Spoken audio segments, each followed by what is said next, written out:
All right, started day 3 on the Southern Upland Way.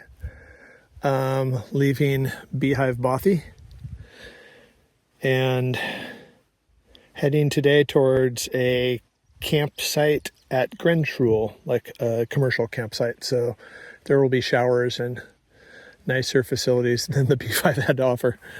I have everything I need right now. I've got enough water for the first half of the day, and there's a water source there. Had a big breakfast, had coffee. It's kind of gray and overcast. There's an up to 40% chance of rain between now and noon. It's a little after 8:30 right now, so not getting started super fast.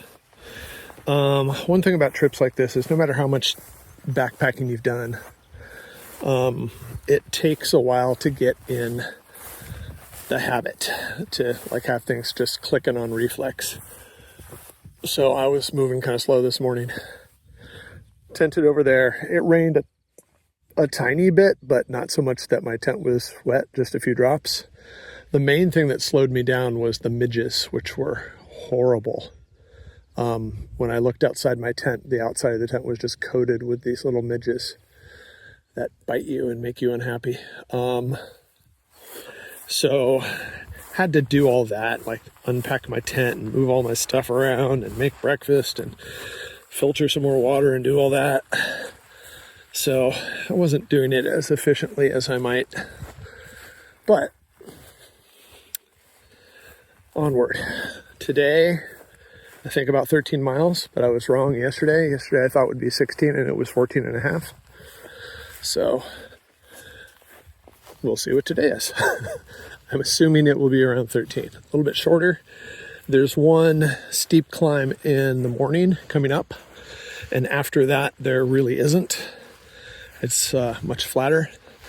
A lot of today follows tracks, dirt tracks, or in some cases paved lanes. And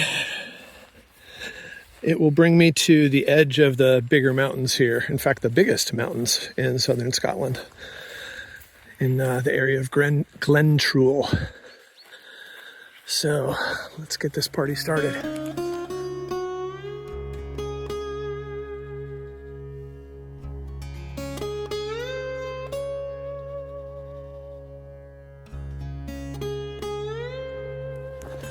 Definitely less attractive surroundings this morning. I mean, again, these forests are managed for use. That's why they're here. And occasionally you get to a place where that's happened. But between the clear cut and the wind farms, this is sort of like Avatar. The before the sky people came and after the sky people came. But it's my path. It's what I gotta follow. And compared to most paths I've been on so far, this is a pretty decent one. As you backpack more and more doing longer trips, and when I say longer trips, I mean at least a week. Because on shorter trips, you never really fall into a rhythm. On a weekend trip, even if you have 3 days, you have the day you hike in, you're fresh and strong and your pack is heavy. You have the middle day where you've probably arrived at a destination and you're relaxing, or you're doing the one day where you wake up and go to sleep in the woods, but you're still only on your second day. And then the third day you have all sorts of mental energy because you know that you're going out and soon you're going to have burgers and comfort and stuff like that. It's different once you get to longer trips. So this first trip I'm doing is about 2 weeks. And I'm not taking any 0 days. I'm just making some of the days shorter than others. So I'm hiking some every day. And the hardest days are usually right about where I am now. Because the first day you're fresh, mentally and physically. You're clean. Your kit is put together nicely. Everything's clicking. You're excited. Second day, you wake up, you're already a little worn out from the first day. So it's tougher than the first day. Third day, And this is definitely true today. You're a little beat up. You're sore. Your shoulders are sore from your backpack. Your hips are sore. Your feet are sore. Not like pain, but just like you feel like you've done some stuff. And you are definitely not as fresh as you were. And you're probably not sleeping as well as you are at home, so you're not that well rested. You're not eating that well. Probably not drinking enough water. And you know that you have a lot ahead of you. So mentally and physically, it keeps getting more and more difficult. At some point, though, you reach an equilibrium where it stops getting harder. And that's where you're in the sweet spot. Like, oh, okay, this is what it's going to be like. I could do this every day for a little bit and then get up the next day and do it for a little bit more. And it's just kind of a mindset of how it works.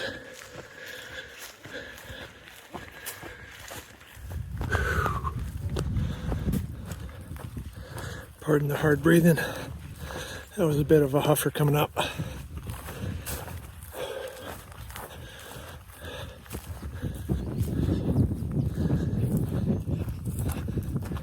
When I see videos of people hiking in Britain and they reach one of these truncated pyramids that are on tops of mountains, they're called trig points, and I guess they're used for trigonometric triangulation to be able to make maps and establish baseline elevations and all that stuff. But every time when a British person gets to one of these, they always touch it. Like, there's no exceptions. They make a point of touching it. So there's something in like the hiker tradition in Britain of that's what you do, which is kind of nice. So far be it for me to buck tradition. I forget the name of this place. I'll attach it in a comment. It's Scottish and difficult to pronounce. This is my high point for the day. My place I spent last night was over there, about 800 feet down and 2 miles away. Certainly are a lot of wind turbines, but hey, when you're a country as windy as Scotland, why not take advantage of it in a place where there's not a whole lot else going on? There's even a nicely sited picnic table down there where I might stop for a second and take a breather and have a drink. My route for the rest of today, I know it starts by following that lane right there along this line of trees and just kind of keeps heading in that easterly direction. And I think where I'm going is that cleft in the mountains over there. I think that would be Glentrool because it's a pretty noticeable valley into some bigger mountains. And my campground is sort of before the entrance to that. So definitely not a lot of climbing to do. There will be some minor ups and downs, but this is definitely the one big climb of the day. And about 11 miles left.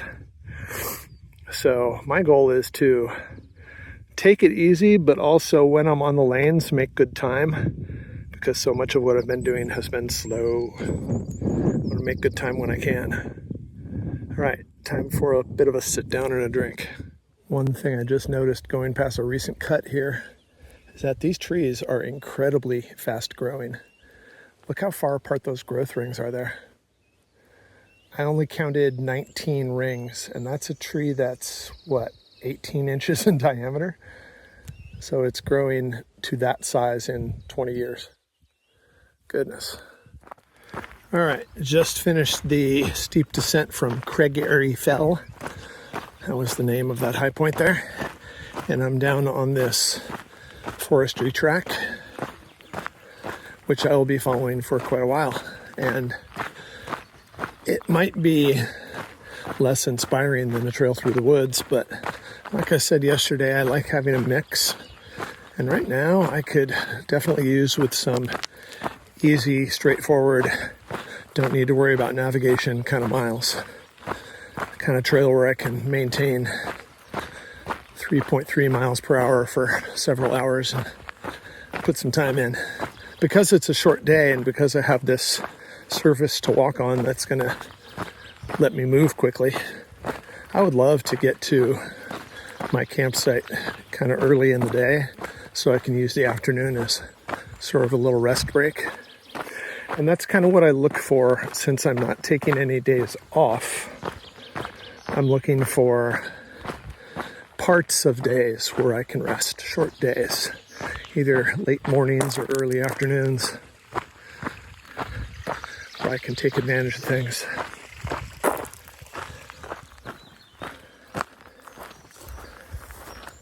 Go right, you say? Okay.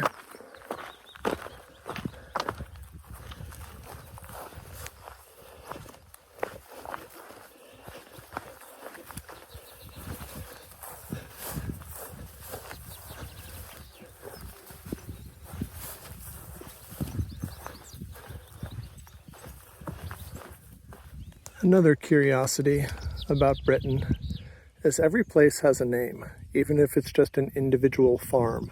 That becomes a geographical name that goes on maps. So this farm, which appears to be disused and abandoned, is called Derry, D-E-R-R-Y. Who knows why? Maybe that's who founded it. Maybe that name was already there when they founded it. It's a curious tradition. And I'm getting back on the track here. I'm gonna head back in the woods. I head there and wind around until I get to another named farm.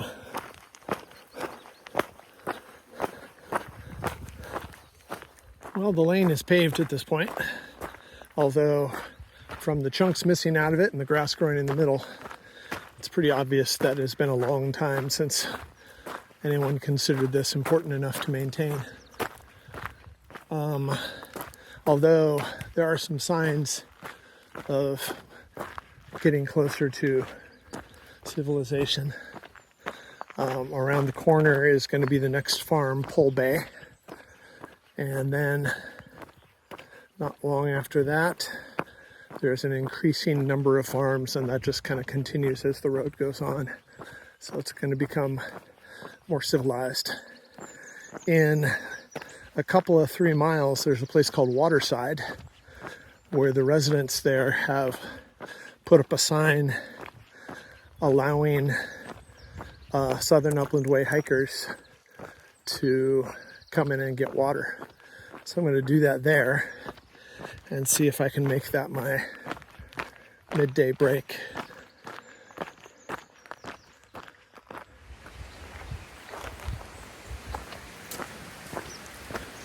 Welcome to Pole Bay.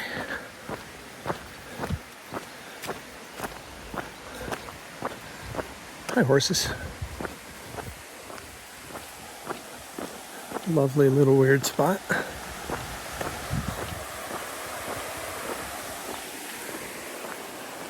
Gotta make sure I'm going the right way. All right, I reached the farm called Waterside. Back there. And got the water that they kindly offer to hikers. And there were a couple of picnic tables there, but it was also like somebody's house, and they have play sets in the front yard, and I felt weird about just sitting down on the picnic table without express permission to do so. So I didn't take a break there. I'm gonna find some place that looks appealing and dry to sit down, that's not in the middle of the road, and see if I can do that. I'm not too picky, but I don't want to sit in the mud.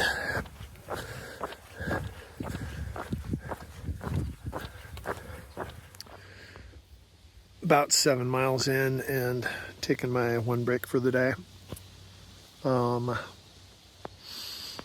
It's been overcast all day and kind of cool. There was a 40% chance of rain before noon, which is what it is now. And there were only a few drops, so there shouldn't be a better chance of rain later today. So if it didn't happen yet, it probably won't. I've got, I think, less than 6 miles to my destination. some on road, some on trail. And things are pretty quiet and easy.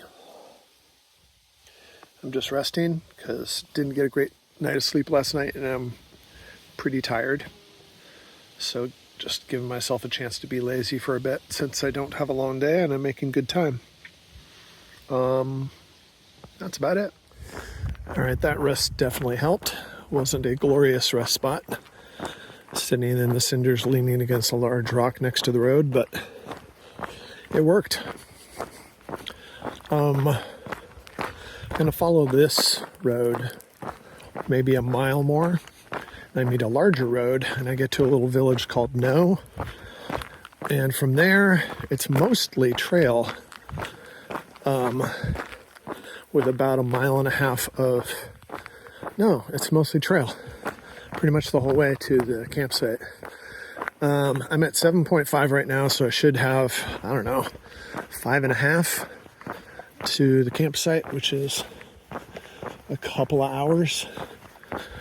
But since a lot of it will be on trail, that could possibly slow me down. So let's say 2.5. Even if it were 2.5, that would get me there at 3, which will be a relaxing afternoon. In the meantime, more pavement to pound. Welcome, friends, to what has been voted the most negative location in all of Scotland. No! Okay, that was a lot of miles of pavement, ending in No. And now, back to some trail, and going through a foresty track called Penningham. And I have seen a notice on Facebook that this has been recently mowed a bit, and I can see signs of that, so it should be enjoyable in that way. They did mention there's still a few branches and stuff hanging in the trail that they need to take off later, so hopefully nothing too spicy. Here we go. I'm more than halfway through the 3rd day here, and I still have not seen another person doing this trail. I haven't seen, the only humans I've seen in the last 2 days are people in vehicles waving at you as they go by. But this trail needs more love. I mean, is it as spellbinding as the Pacific Crest Trail or the West Highland Way? Maybe not. But it still is a marked trail going across the whole damn country. And that in and of itself makes it worth doing. Okay, first bit of trail down. Now I've come to Glentrool Lodge. I'm going to walk this lane for a bit and then peel off to the right in about a mile, mile and a half. Still cool and breezy and pleasant.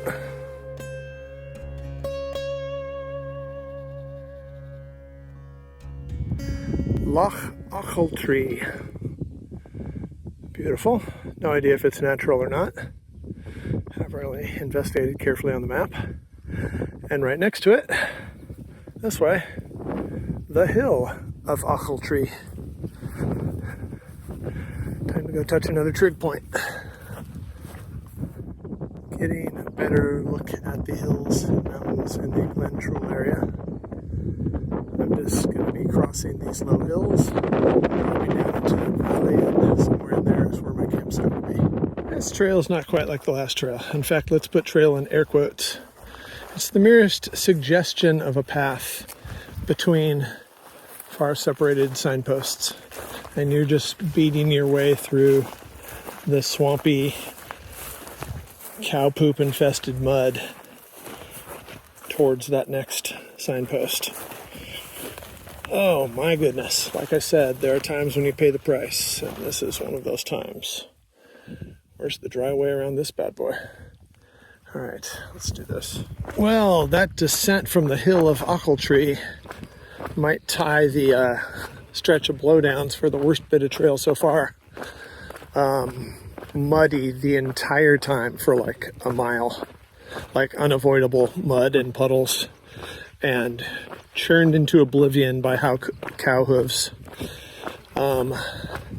I now am set to cross this grassy place towards up there somewhere. There's a line of trees where there's a creek, and the camping site is kind of near that. So it's in that direction. So I need to make a left here somewhere, but I haven't seen any sign that tells me where the trail is. And I don't see anything obvious, so hopefully I haven't missed it. I have to check the map in a second. But one last bit of what I'm sure will be more bogginess. Maybe not as many cow hooves. And then I'll be at my destination. And it's raining. Well, this is interesting. Of course, there was no obvious trail heading down from the sign when I did find it. Just muddy footprints. They have the trail here in a paddock between two fences. Like, why exactly? What's going on? It's kind of interesting. Yeah, this is curious. There's no bottom wire, so it doesn't keep the sheep out. There's barbed wire at the top. So maybe it's to keep you isolated from the cows if there are cows in the field. I don't know. It certainly does a good job of keeping you from getting lost, but so would like half a dozen fence posts or signposts. This seems like a much more expensive solution to that problem. Yeah, very weird bit of trail engineering. Well, this is a great deal more civilized than what I've been on for the past couple hours. Well signed, obvious where you go, lack of mud. Yeah, we'll take more like this.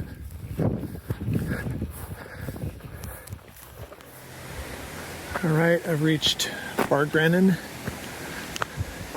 This is the lovely River Cree. Looks like it would be fun boating. And this is where I believe I'm taking a diversion from the true route. My original plan was to walk up this road about a mile, mile and a half, and go to my campsite, then come back this way and catch up the continuation of the trail, which is here. But this trail's been hard, y'all, and there's a shorter, more direct route that goes where I'm going. Also, there's a diversion ahead where part of the trail is closed. So, going the way I'm going this way rather than following the true route helps me save a couple of miles with regards to the diversion. So it does a couple things for me. It also takes me right past a visitor center cafe tomorrow, which I think I will like. So now I just need to find the roadside trail that goes to the campground.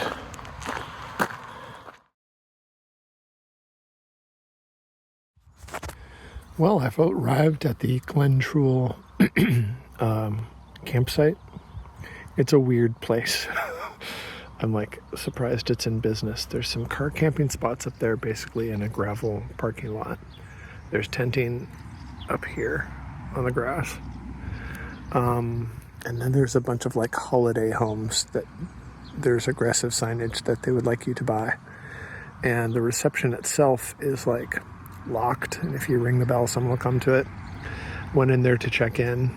They didn't even ask my name. They just said, yeah, just go over on the grass.